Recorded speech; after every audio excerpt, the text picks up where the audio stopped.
જે લોકો કે અધ્યાત્મમાં આટલું પાખંડ વધી ગયું છે, આટલું આમ થઈ રહ્યું, ઓલું થાય, બધું હું કામ? આપણે પ્રશ્ન કરવાનું બંધ કરી દીધું છે.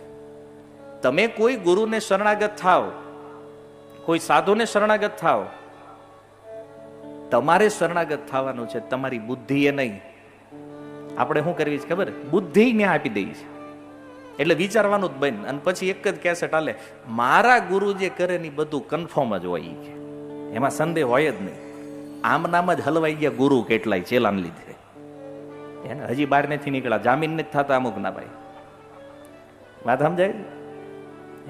આજ પાખંડ.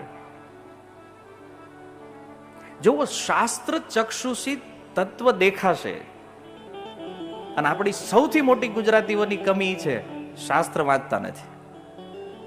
અચ્છા, ગીતા કેટલાને ઘરે હાથ ઉપર કરો? ભગવદ ગીતા હો, ઘરવાળી ગીતા નહીં. હા ને કરો બોલ્યા કે વાળી અમારે છે ભગવદ ગીતા. ઓકે, વાંચે છે કેટલા રોજ?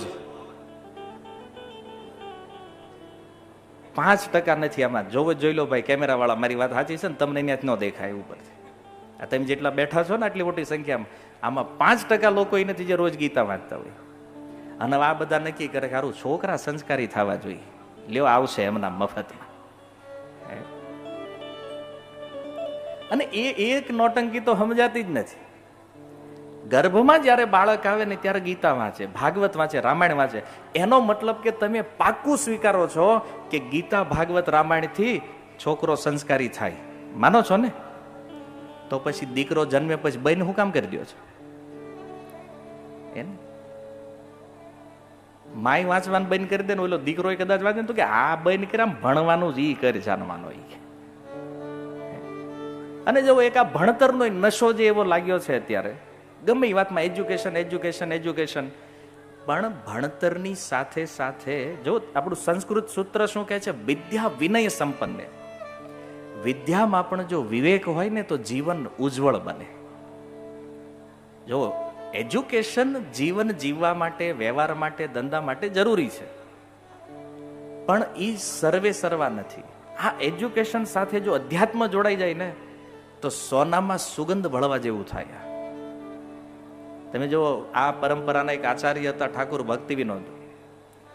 અંગ્રેજ શાસનમાં, અંગ્રેજોની જયારે સરકાર હતી ને ભારતમાં, ત્યારે એ બંગાળમાં ડિસ્ટ્રિક્ટ મેજિસ્ટ્રેટ હતા. એટલે એ તમને કહું કે અંગ્રેજોના વાઇસરોય થી નીચેનું પદ જે આવે ને એ હતું આ ઠાકુર ભક્તિ વિનોદનું. અને એને નિયમ હતો રોજ 64 માળા જપ કરવાની હરે કૃષ્ણ મહામંત્રની, પછી કોર્ટમાં જતા. તમે નહીં માનો, અંગ્રેજો એના દરવાજે રાહ જોતા કે આ ભક્તિ વિનોદ ઠાકુરની માળા પૂરી થાય ને પછી એને લઈને કોર્ટમાં જવાનું છે આપણે. અને બધા અંગ્રેજ મળીને 3 દીએ જેટલું કામ કરે ને, આ ઠાકુર ભક્તિ વિનોદ 3 કલાકમાં કરી નાખતા. એટલે તમે વિચાર કરો ઈ જમાનામાં. અને આનાથી મોટું એક પ્રમાણ આપું તમને, કે પછી ભક્તિ વિનોદ ઠાકુરે અંગ્રેજોને કીધું કે મારે ભજન કરવું છે, મારી પાસે ટાઈમ નથી, નોકરી મારે કરવી નથી. કલકત્તામાં હતી કોર્ટ. તો અંગ્રેજોએ પૂછ્યું નોકરી હું કામ છોડી દેવી તમારે? બોલે મારે ભજન કરવું, ડિસ્ટર્બ થાય છે, આવવા જવામાં ટાઈમ લાગે છે. કારણ કે ભક્તિ વિનોદ ઠાકુર જ્યાં રહેતા ને ત્યાંથી કલકત્તા 1.5 કિલોમીટર થાય. તમે માનશો, એક ભારતીય વ્યક્તિ માટે અંગ્રેજોએ કોર્ટ કલકત્તાથી કૃષ્ણનગર ટ્રાન્સફર કરી.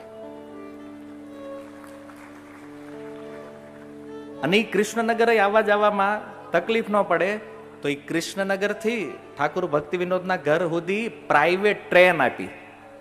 આજ કોઈને કંપની પ્રાઇવેટ ગાડીઓ આપે ને તોય હવામાં ઉપર હાલતા હોય, ગમને આપી પ્રાઇવેટ ટ્રેન. 2 ડબ્બાની ગાડી રોજ આવતી લેવા અને મૂકવા.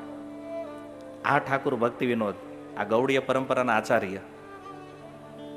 તમે વિચાર કરો, ઈ જમાનામાં એજ્યુકેશન અને ભક્તિ અને એનો પ્રભાવ શું છે જાણો છો? આજની જે ફેમસ યુનિવર્સિટીઓ છે, કેમ્બ્રિજ અને ઓક્સફોર્ડ, એમાં ભક્તિ વિનોદ ઠાકુરના ગ્રંથો ઉપર PhD થાય છે, રિસર્ચ થાય છે આજે પણ. જો આ કેટલો સુંદર સમન્વય છે. ભણતર અને અધ્યાત્મ આ બે ભેગું થાય ને ત્યારે ભારત સાચા અર્થમાં વિશ્વગુરુ બને. આખું વિશ્વ તમને ફોલો કરશે જો આ કરશું તો. પણ આપણે શું છે, એજ્યુકેશન લેવું છે, અધ્યાત્મ નથી જોતો. એમાં પ્રશ્નો છે, સંશયો છે. અને તમે એ જોઈ લો, જે લોકો ભણાય છે અને હારે હારે સંસ્કારી છે તો આ લોકો ગમે છે કે નહીં બધાને? એને કેટલો મોટો ભણતર હોય, કેટલા મોટા અધિકારીઓ હોય. જો એક કમિશનર અહીંયા જ બેઠા જ તમારી સામે, એને કમિશનર છે પોતે, તો એ કથામાં બેઠા છે ને. સારું લાગે ને, સારું કે સારું છે. એની પાછળ એન્જિનિયરો બેઠા છે. આ બધા અહીંયા છે, એવું નથી આ બધા ધોતીવાળા, એમાં મોસ્ટ ઓફ બધા કોઈ સીએ છે, કોઈ ડોક્ટર, કોઈ એન્જિનિયરિંગ, બધા ઈ છે. અને આપણે હજી વેમમાં ફરીએ છીએ કે બસ અધ્યાત્મથી બધું ખતમ થઈ જાય. નથી. જો આ કૃષ્ણ ભાવનામૃત આંદોલનને સહયોગ કરવા વાળા દુનિયાના હાઈલી ક્વોલિફાઈડ એજ્યુકેટેડ વ્યક્તિઓ છે બધા. એવું નથી કે આપણી ઓલી પરિભાષા કારું ઘરે કાંઈ ખાવાનું હતું નહીં, ઘરવાળા રાખે એમ નતા, તો કે ધોતિયા પહેરો કે સાધુ થઈ જાવ, એના માટે નથી. પણ જો કોઈ ભણેલો વ્યક્તિ જયારે ગીતાની વાત કરે ને, ભાગવતની વાત કરે ને, તો સામાન્ય વ્યક્તિ એને તરત સ્વીકારે. અને એક પ્રસિદ્ધ ઘટના તમે લોકોએ સાંભળી હશે. ત્રિવેન્દ્રમના દરિયાકાંઠે એક વ્યક્તિ બેઠો છે અને ગીતા વાંચે છે. એક યુવાન, 22 વર્ષનો યુવાન આવી અને કહે છે કે તમે ગીતા શા માટે વાંચો છો? તમે સાયન્સની બુક વાંચો ભાઈ, આનાથી શું મળશે તમને ભગવદ્ ગીતા વાંચવાથી? એટલે એ વ્યક્તિએ કઈ કીધું નહીં. થોડી વારમાં એની ગાડી આવી, એમાંથી 2 કમાન્ડો નીચે ઉતર્યા અને વ્યક્તિ ગાડીમાં બેઠા એટલે ઓલાને લાગ્યું કે નહીં, આ કોઈક મોટો માણા લાગે છે. તો એને પૂછ્યું કે તમારો પરિચય આપો ને, કોણ છો તમે? ત્યારે એણે કીધું કે તમે કોણ છો એ કયો? તો કે અહીંયા જે આ ડોક્ટર સારાભાઈ ઇન્સ્ટિટ્યૂટ છે ને એનો વિદ્યાર્થી છું હું. જે પેલો છોકરો હતો એને કીધું. ત્યારે એ ગાડીમાં બેઠેલા એ સજ્જન કહે છે કે જે ડોક્ટર સારાભાઈ ઇન્સ્ટિટ્યૂટમાં અભ્યાસ કરે છો ને એ ડોક્ટર વિક્રમ સારાભાઈ હું પોતે છું. અને યુવાન એટલે ભારતના missile man doctor APJ Abdul Kalam. આ કોઈ ઉદાહરણ નથી, સત્ય ઘટના છે. ત્યારથી ડોક્ટર કલામે જીવનના અંત સુધી ભગવદ્ ગીતાનો ત્યાગ નથી કર્યો. જો અધ્યાત્મમાં આવવાનો અર્થ એ નથી કે તમે ભૌતિક ક્ષેત્રમાં કોઈ સિદ્ધિઓ નહીં પ્રાપ્ત કરો, તમે આગળ નહીં વધી શકો, તમે કોઈ ઇનોવેશન નહીં કરો દુનિયામાં. નહીં, ભક્ત જે કરીએ કે ને એ બીજા ન કરીએ કે. આ ભક્તિ વિનોદ ઠાકુરને પ્રાઇવેટ ટ્રેન એમ નામ નહોતી આપી, પણ જો એ અધ્યાત્મનું બળ હતું કે આખી અંગ્રેજ સરકાર જે 3 દીએ કામ કરે ને, ઠાકુર ભક્તિનો 3 કલાકમાં 1 લાખ જ નથી. ભક્ત બનવાનો અર્થ એ નથી કે આળસુ, બેકાર, કાંઈ કામના ન હોય. પ્રભુપાદની ભાષામાં કહું, ભક્ત એટલે 24 કલાક જે એક્ટિવ રહી શકે આવો યુવાન. આ અસલી અધ્યાત્મ છે. પણ જો બધી નત નવી પરિભાષાઓ અને ખોટું જ્ઞાન એટલું ઘૂસી ગયું છે કે જેના કારણે આજે યુવાધન બરબાદીના માર્ગે જઈ રહ્યું છે. આપણે સમજવા તૈયાર નથી. આપણને કેવલ ભૌતિક પ્રોગ્રેસ દેખાય છે, પણ વાહે સંસ્કારો, નીતિઓનું પતન થઈ રહ્યું છે. આનું શું? આનું ઉત્થાન કોણ કરાવશે? એટલા માટે ધર્મ જરૂરી છે. જે ધર્મનો આપણે બહુ વિરોધ કરીએ છીએ. શું કામ ખબર? આપણે એવું માનીએ છીએ કે આપણે એટલા બુદ્ધિમાન છીએ અને આપણને જે ખબર પડે છે ને એટલી બીજાને પડતી જ નથી. અને એમાંય તે આમ બહુ તમે ખોટું ન લગાડતા તો એક વાત કહું, કારણ કે આ મીડિયા વાળાનો જમાનો વાળા ક્યાંથી પકડીને હું લાવે ને પછી આનું કઈ નક્કી નહીં યાર.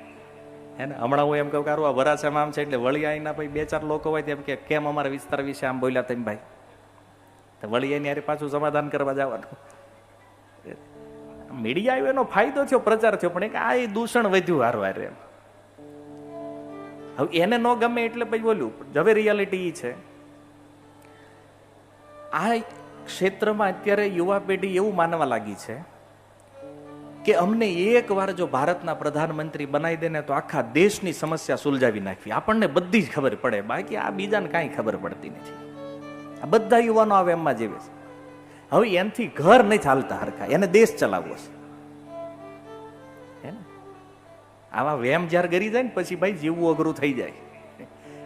બધાને એમ જ છે કે મોદીજી ખોટા બેઠા જ ત્યાં, એકવાર અમને આપો, આ બધું સુલટાઈ દઈએ.